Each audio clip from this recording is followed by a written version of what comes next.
Hello guys! Welcome to my channel. It's Lina Gali. Kung bago ka lang sa aking channel, please subscribe, like and share, comments down below, and click the notification bell para ma-notify ka sa aking mga bagong videos. So yan guys, ang aking videos for today ay tutorial. I-share ko kung paano maglagay ng ads sa ating mga videos. Kapag ang ating upload ay less than 10 minutes, first and last ang ating ads. Automatic yon. Nilalagay ni Lolo YT ay first and last.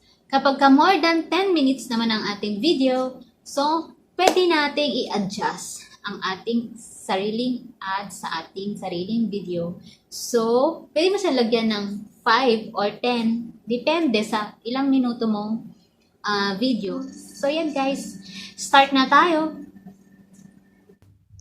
So, ayan guys, mag-start na tayo para sa ating paglalagay ng ads.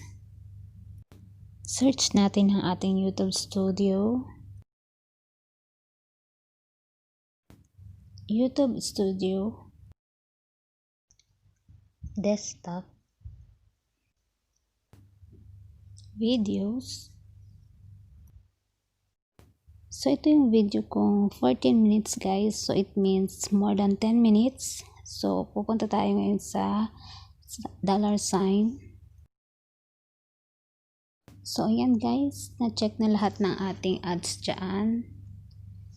Ngayon, ang gagawin natin ay magdadagdag na tayo ng ating mga ads.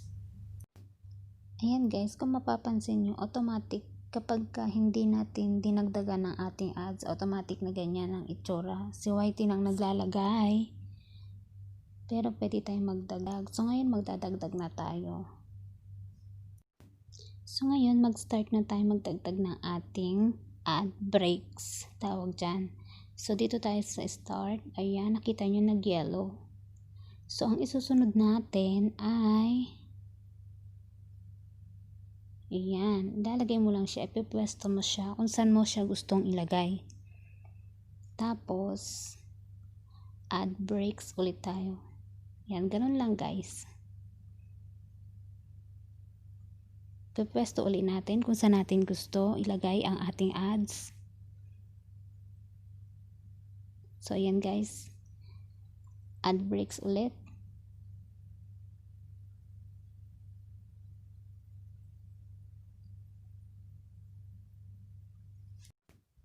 So, ayan, add breaks ulit. So, nasa sa atin yan guys.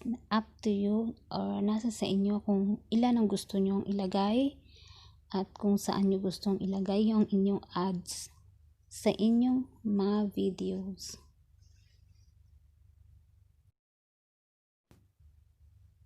So, ayan guys. Happy na ako sa 6 ads ang inilagay ko. So, dito na tayo continue. And then, save na natin. So, maglalagay naman tayo ngayon guys sa ating live video. So, yan guys. Medyo mahaba-haba ito. So, marami tayong malalagay na ads. Nasa sa inyo pa rin yan guys. So, press ulit natin ang ating $sign. So, check na lahat ng ating ads. Manage mind rolls. Ad break ulit. Ayan. Dito tayo nagsimula ulit tayo sa umpisa. Ayan. So, ganun lang guys. Ad break lang ng ad break.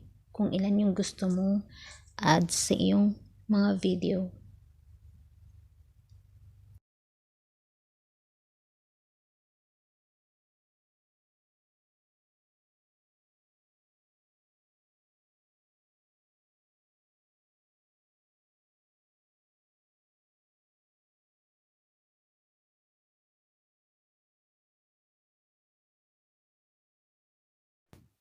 So, ayan guys, okay na yung ads na nilagay ko sa aking video. Ayan, continue. And then, save na natin. So ayan guys, I hope na may natutunan kayo sa aking video, sa aking tutorial, at sana'y makatulong ito sa inyo, lalo na sa mga baguhan sa wide world. So ayan guys, hanggang dito na lang at kita-kita tayo sa next vlog ko. Thank you for supporting me always. Love you all. At kung bago ka lang sa aking channel, please subscribe, like and share, comments down below, and click the notification bell para ma-notified ka sa aking mga bagong videos. Thank you so much guys.